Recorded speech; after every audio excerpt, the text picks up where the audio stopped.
The story of the 50 years of the FOGOLAR FURLAN Sydney is one of passion, commitment, dedication, hard work and importantly, transformation.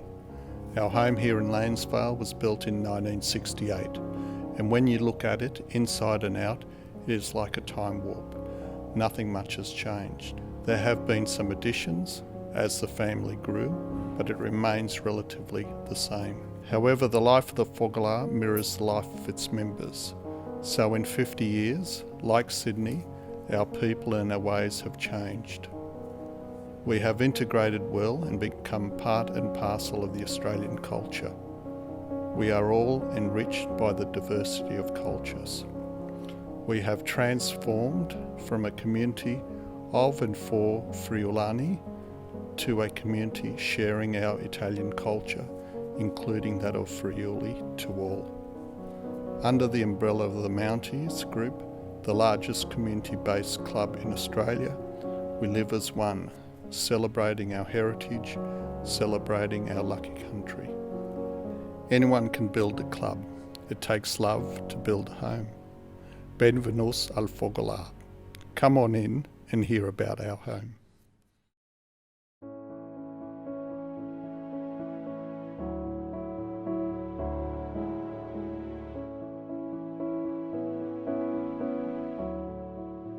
We opened the club in November 1970. The president at the time was Mr. Castronini. Quello che ci portava avanti, che aveva le idee, che seguiva questo dream, se vuoi dire. The old Mr. Castronini, not the president, the old fella. Being friendly with Mr. Ottavio Valerio, then apparently they got together a little group, bit by bit, they got bigger and bigger and bigger. Un pensiero molto, molto profondo, perché ho avuto l'occasione di essere là la sera che è venuto il professor Valerio e di lì ci siamo messi d'accordo di ritrovarsi per fare il primo comitato del FOGOLAR FURLAN. We had a committee of 13 people, I think, and then we didn't know one another. So we just got together and decided to start this FOGOLAR FURLAN. We managed to form a committee, to have a number of members, which soon reached hundreds. We had a temporary office in Bankstown, Jimmy Petrucca's house. That was our registered office until we made enough money through our functions and such, and we bought this block of land.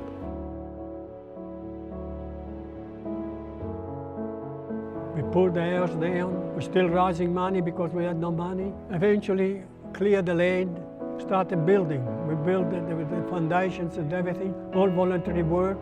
We worked and built the club just half the size that it is now.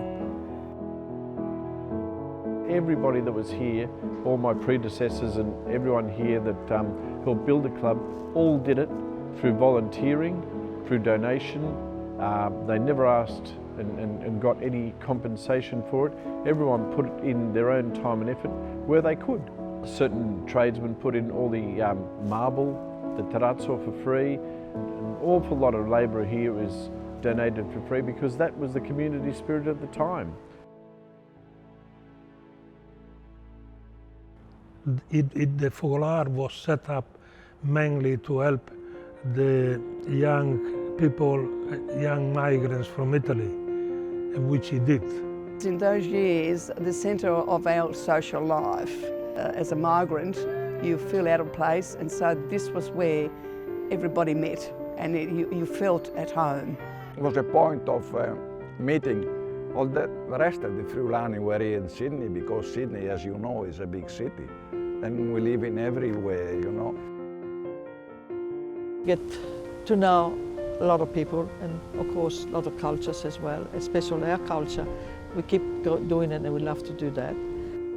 Growing up the families in an environment like we used to go in our country in the Friuli region. The club, to me, this club is the hub of Italians. It's just perfect. It's small, it's not overrun by large enterprises, it's beautiful.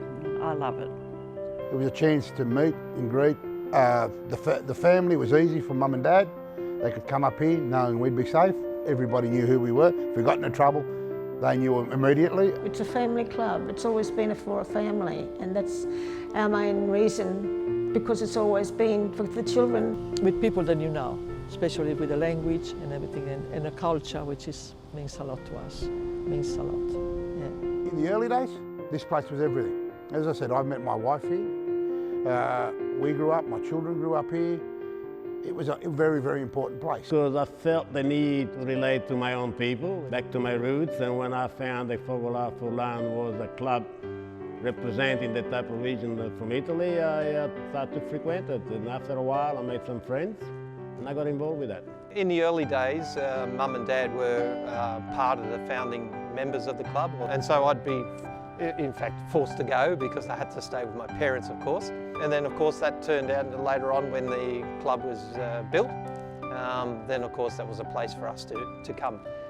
I started with the FORLAN in 1980 as a barman. I learned, the first few days collect the glasses, and they teach me how to do the drinks, and I enjoy a lot to see presidents changing all the time as well. I went through a few of them, and I felt like one of the family as well. At the age of 18, 1997, that I didn't have any experience working behind a bar, serving drinks. I came in with Dad, a conversation was had between him and Silvano, and I had the job. From that point on, I started my my career with Club Italia as it is today. At a young age, and got involved with all the other young people from the club as well. Initially it was just that friendship that we built as we grew up, but as we grew up I got appreciated on the heritage of Friuli that our parents built this club on, and it sort of came onto us, or came onto me, and I was very proud of that, and I just wanted to continue that heritage and hopefully bring that up in my life as a grown-up and with my family as well, and it's just continued on. I got involved in the club because I used to virtually live here. We were here every weekend, all our friends were here, and it was just the right thing to do. It felt right. I knew everybody here. That's why I became involved. Looking back, it sort of started an important part in our lives. We got involved here. It's always been wonderful to help out if there was, anything that we could help out with. I always enjoyed doing that. It's been a lifestyle for us, really. It's part of our way of life. Well, those days there were a lot of little children, a lot of them. You could see all the children sitting around, and sometimes 12 o'clock, 1 o'clock, they were sleeping on the chair because the parents used to dance and whatever. In those days, there was not a lot to do for us ladies, and even less for the children. So that's why we build up most of the club for the families, for the children. We started doing things with them. We would come up and bake crostoli, for instance, so that we could sell a tuck shop, make a bit of money, but at the same time kept the ladies busy. For those who couldn't help in any other way, they would give their time to cook for everybody. And we're doing all the traditional peasant food, we say, but it's not. It's the best food. I mean, you can say it's a special, they call brovada and cotechino. It's a group of ladies, they come in on Thursday. We all be about 20, and we have lunch together, like a day out as well for these ladies. They're home all the time, and they enjoy that too. We used to do a lot of work. It was everything. It was bingo, was children doing, was cards, was crostoli making, was barbecues. The committee used to do a lot of things. I can't remember too many. Not that there wasn't too many. I can't remember how many different ones. I really enjoyed when they first started the youth club, tried to get the youth club going at the very initial. Youth committee, time flies, but I was probably 17, 18 when I first started going in there, probably in the committee for three, 4 years. They were fun times. We'd organise a lot of discos, a lot of picnics. And it was just the younger people, and it was really good. And actually later on the youth club, they were going on weekends away, like snow trips. Yes, and that's things when like that. at a later stage, and that was really that was awesome in the for early them. 80s. It was a good opportunity for us young ones to feel more grown up by doing our own thing. And there was getting a out of the club. safety. Our parents were really not worried about that because we were with the people of their children, their children's friends. So they felt we were in no danger at all. Even though we got up to we wouldn't know about that, except maybe today. The highlights for me were when we came here dancing on a Saturday night with all the single ladies with the traditional dances of those days. We used to run some fantastic discos here. If you weren't in here by 8 o'clock, you didn't get in. It was packed with people. And again, we met a lot of people, a lot of girls. It was all good. But a lot of friendships, lifelong friendships were made because of that. Again, we played soccer. We used to train here on a Friday, have a shower, into the disco. So a big group of friends. It was just, you knew if someone was missing.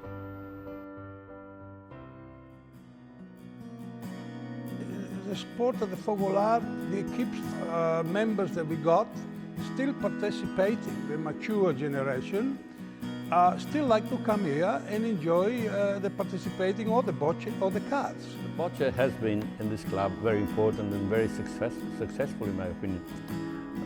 In the early days there was literally hundreds of people playing bocce here. But the competitive side of bocce was also very important, and we produced some very good players. One of our players, Stephen Chiondotto, represented Australia in the World Championships last year and several times before that. And he's one of our younger people, if you like. And we produced quite a lot of players that represented New South Wales and represented Australia and so forth. So it's been very successful. Well, there's no social side of bocce. Most bocce players are serious.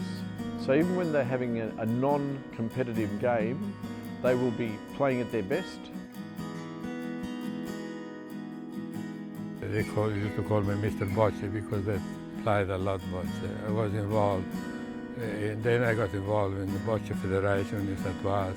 I was the first president and so on. But I'm still here and still involved in bocce. They are looking after the old people, ladies and gentlemen, every Thursday.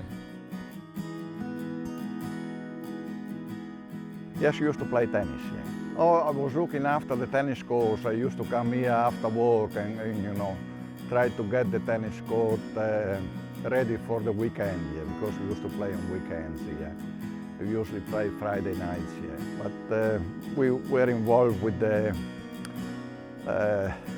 Italian Cup.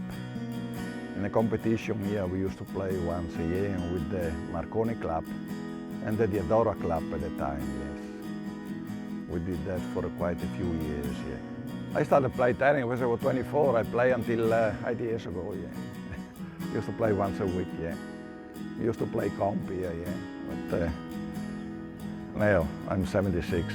It's too much for me. Originally, when we started the association and all that, there were a number of Italian associations in Sydney, and we created a festival of sport. And we participated as our club, and there was the Marconi Club and other clubs.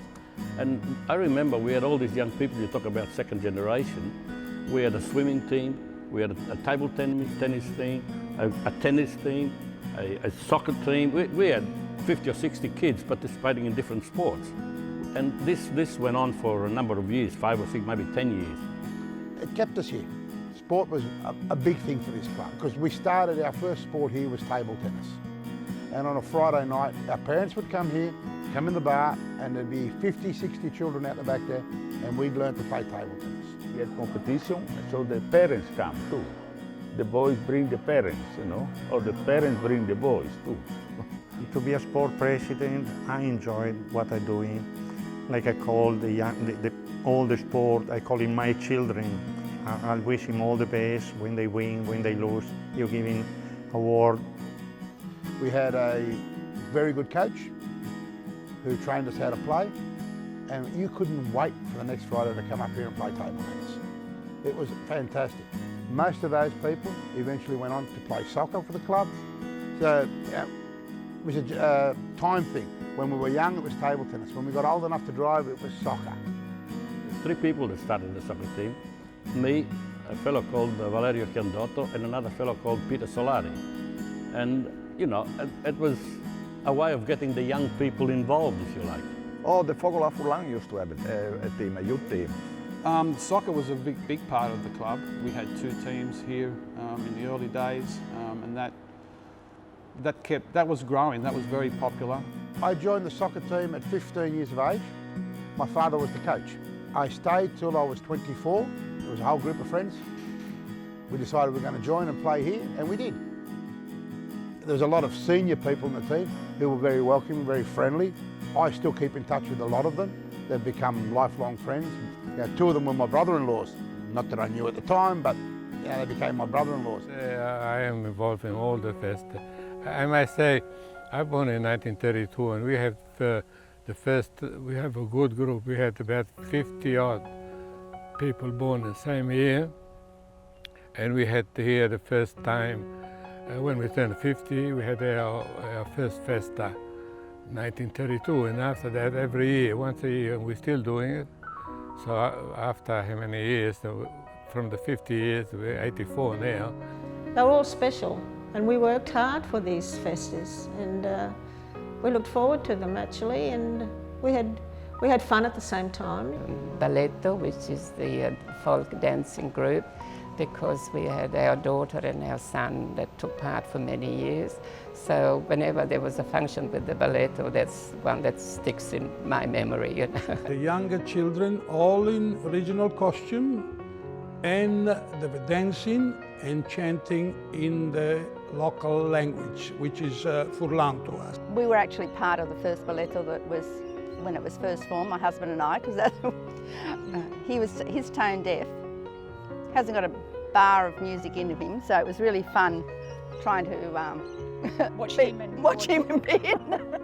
Being involved with the balletto was very exciting, travelling around Sydney and showing off our heritage, dancing in front of people and meeting other nationalities as well, and as well performing at the Opera House. We even performed one year at the Rugby League Grand Final one year, just beforehand, so that was at the old SCG.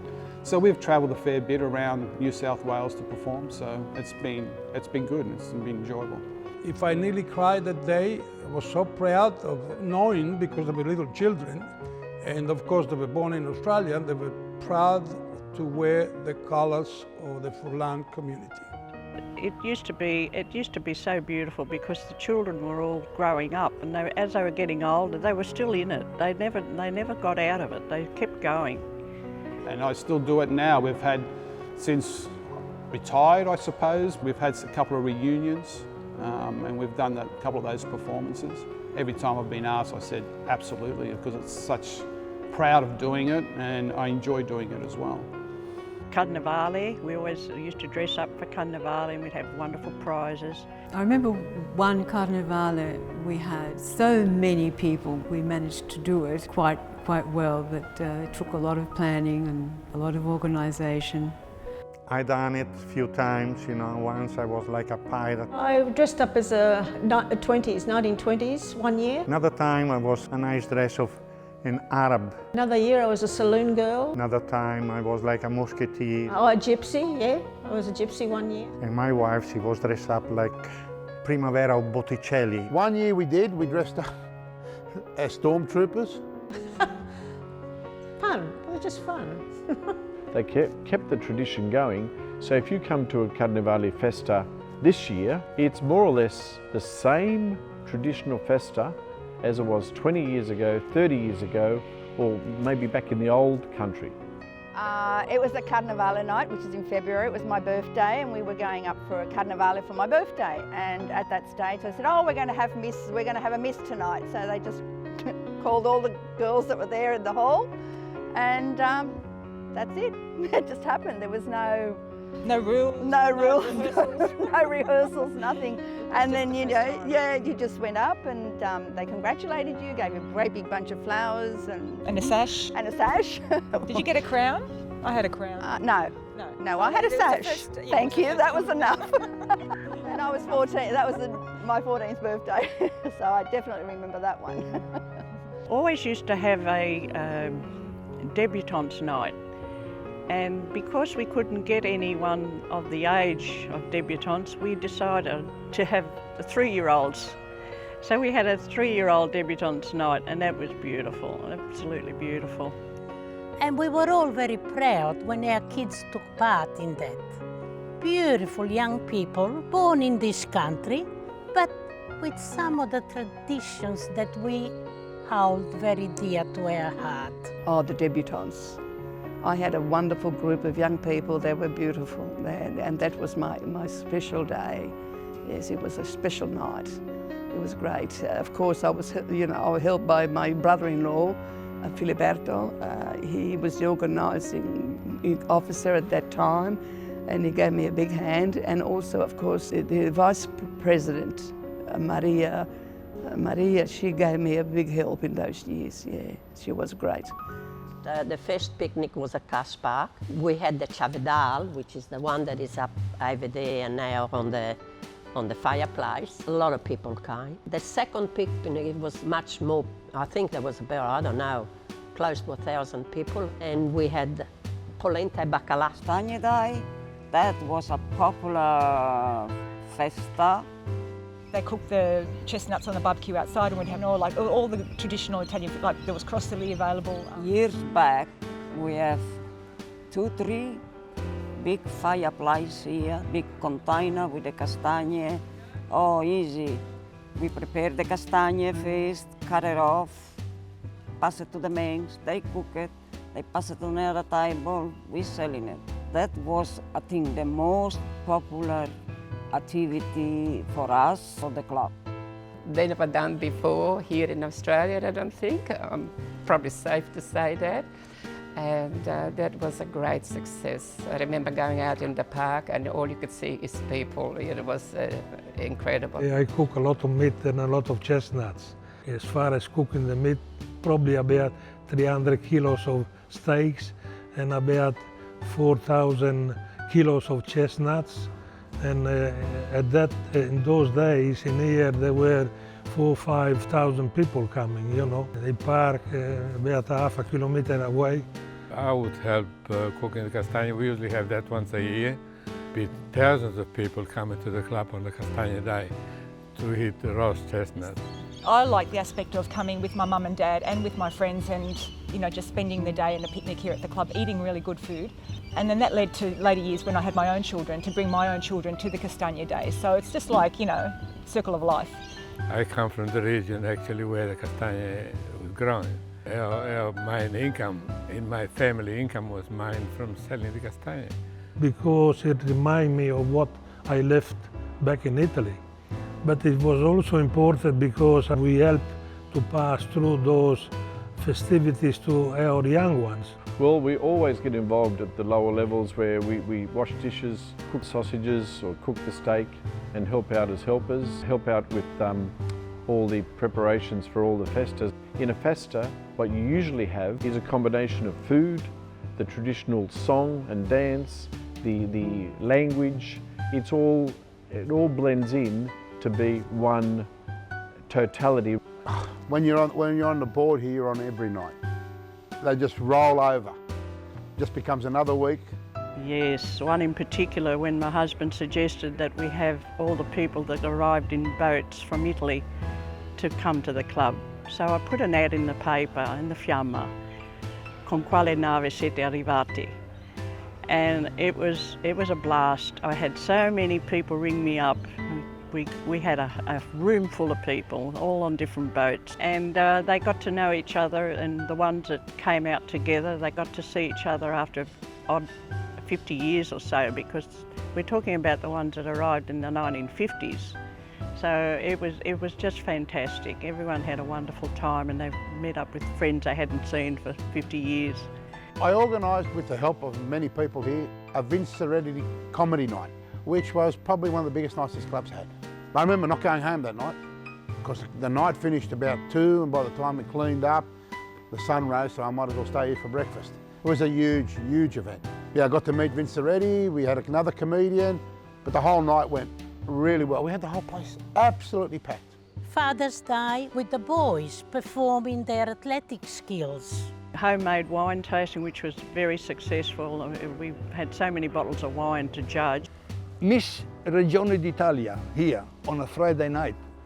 8 girls from different parts of Italy. We even had bus trips. We had lots of bus trips where we used to go everywhere, at least 2 or 3 times a year. Tulip Festival.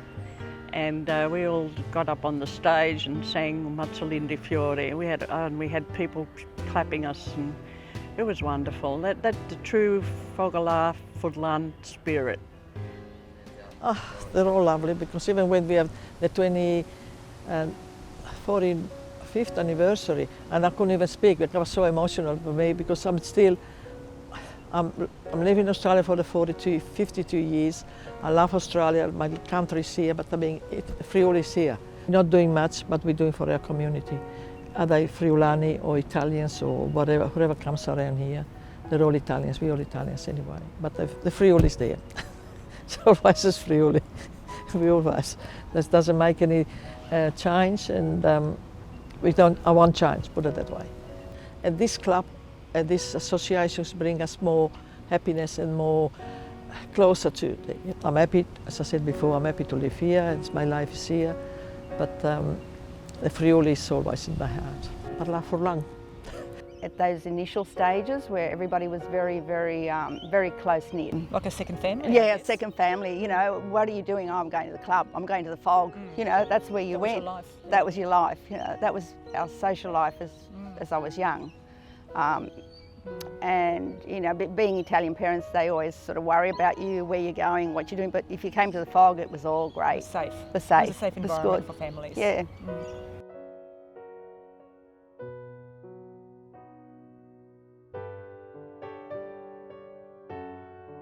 Yeah, you look at this club and you see, you know, the structure of this club, but every piece of this club, you know, every wall, every room has a story to tell.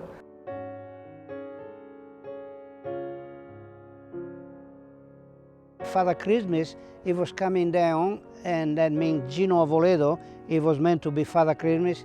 It was coming down from La Napa, you know, with a bag on the back, and the children were so excited, and they believed it was Father Christmas. The Udinese football club came here in 1985, organized by the Australian Soccer Federation. They played in Sydney, Adelaide and Melbourne.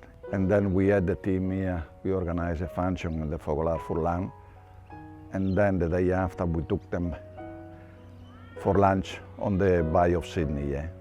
It was there, the coffee machine.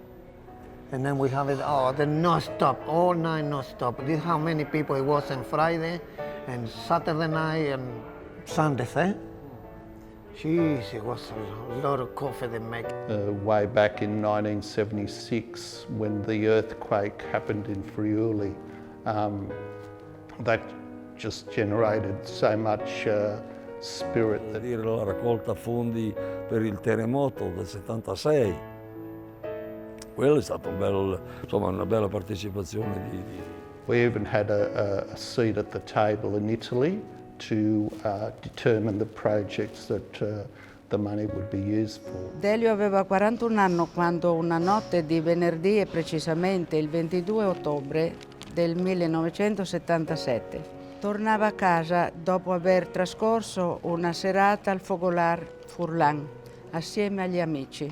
Ignaro che la morte lo aspettava soltanto a qualche minuto di distanza, Delio con la sua indistruttibile volontà bussava alle porte per convincere tutti che l'idea di formare un FOGOLAR FURLAN a Sydney non era impossibile. We had a big flood here. At that time it was Silvano Dure as a president. I was on the Human Way, I could not get through. The rescue, the police, they stopped completely. And it was 1 o'clock in the afternoon. He didn't know what's happening inside. I ringed them up and I said, look, I can't get through. It's flood everywhere. The president, he said, hey, you're joking. And then when he had a look through the window, the botch area there, he could see the river. And then he said, I don't worry, we got a beer, we got food, you know. But then he started to worry. At 6 o'clock in the afternoon, the rescue, they come in with boat. I remember the singing, whether it was at a fest, whether it was at an anniversary ball, whether it was in the early mornings of a New Year's Day. Members got together and they sang their Italian songs, they sang their old Friulano songs. It was very emotional to see the heart that they had in Friuli. We even had a choir. In the early days, I remember they used to practice at Divino Sadro's home. That was before we had the club. And then when the club was built, I remember as a kids used to play in the half-built restaurant, and the parents and others were on stage and Divino was the conductor and they were singing. Yeah, and that to me, this is always going to be the FOGOLAR FURLAN. It doesn't matter what name it has. Yeah, you know? I agree. Yeah. It's the club. Yeah. A lot of lovely things we have here, a lot of good nights, good reunions, good friends. Back the old day, it was good. I tell you, it was good. The most important thing was the friendliness of the place and the ability to walk in here on any night and know everybody sitting at the bar. But I would like the club to remember as a very, very friendly, welcoming place. If there was a legacy, that would be it. It's friendliness. Yeah. Quella è la vita, cara. La vita che abbiamo fatto è stato bello, è stato un sentimento di quando si è incominciato, come si è incominciato e la perseveranza di certi. The members, they got the name Friuli, you know, they can survive this club more. We know where they're gone. The club gone, my son gone, I gone. They all disappear. When, like you said, you copy this one, this is only wanna be memory for the, I wish to do this one before. I wanna be late.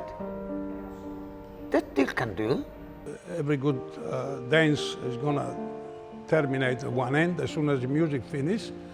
As a last song, then the club will invite all the older members, even though some of them are not members anymore, to invite them here and say thank you for participating for so many years. If they can't come because of mobility is very restricted, get a bus of some sort and pick them all up and bring them here for one weekend and to join all the rest of the members that are still alive. It did serve the original purpose to keep together those minorities, keep together those people, and make sure they assimilate in a more smooth and proper way into the general public or the general society. My parents' generation have assimilated, we've assimilated, my kids have assimilated even more. When we started to grow older, we become nonni, and the young ones got married and they disappeared around Sydney and sometimes even around New South Wales, you know. The club tried as hard as it could, but everything has a lifespan. They thought that maybe they could last forever, but eventually, you know, it doesn't work in that way. I would say it's hard to say it's dying off, so that's very hard. But I mean, for us, I mean, we're all getting here together, we do things, but every week, every month, somebody is disappearing or die or pass away, and then they don't come back, and the community is getting old, and the young ones, unfortunately, they don't come. You know, like my daughters I bring when they was young, later on they got other things to do. They don't come anymore, they only come sometime. My children, although they did in the beginning, you know, they used to come up and when they were very little, and the little one was part of the balletto for a little while, but it got to the stage where they're integrated into the society now. So we lost them at the club.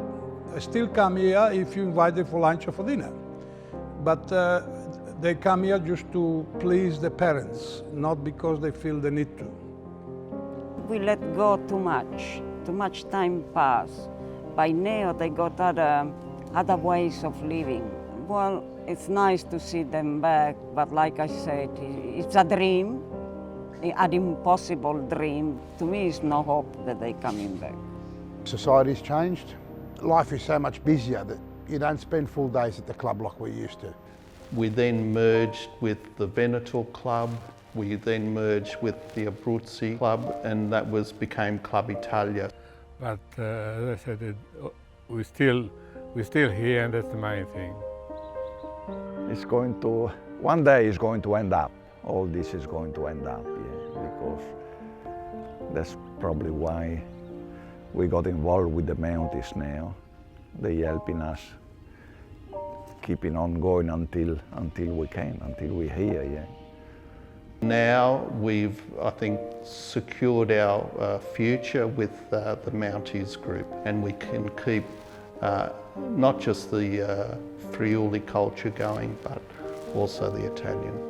The memory that I have was a good memory. What can I say? Yeah. That's a tough question. How do you preserve? I don't believe you can. I think it should be something that the stories should be passed down from parents to children, but you cannot preserve that sort of thing.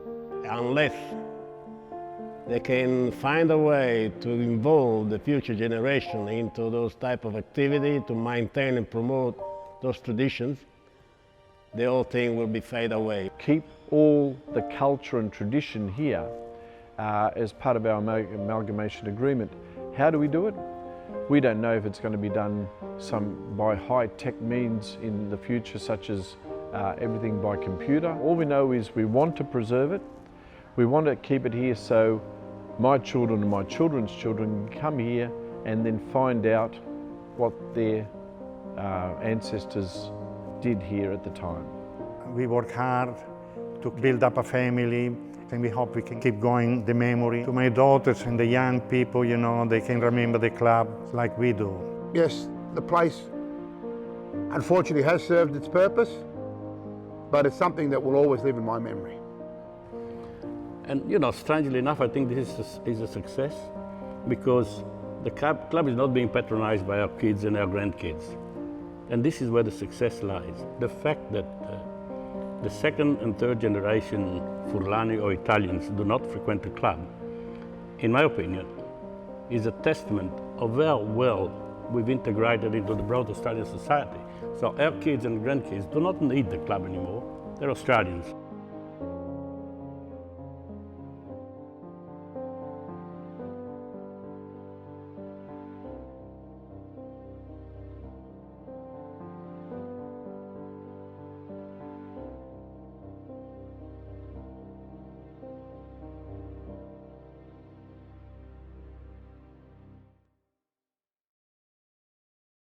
There's probably one song that shows how much they loved Friuli. That song was Oce Biel Castella Udine, how beautiful that castle in Udine. Oce biel Castella Udine. Oce biel Castella Udine. Oce biel Castella Udine, oce biel Zoventut. Oce biel Castella Udine, oce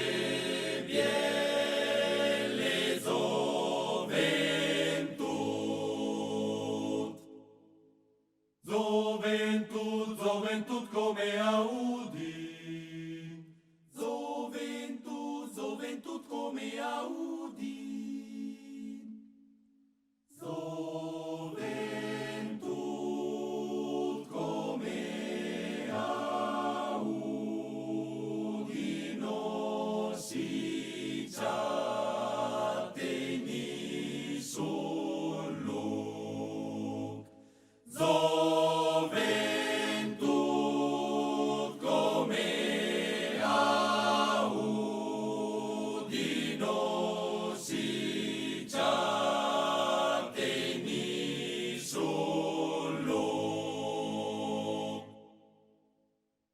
Abusa, abusa fantatis bielis. Abusa, abusa fantatis bielis. Abusa.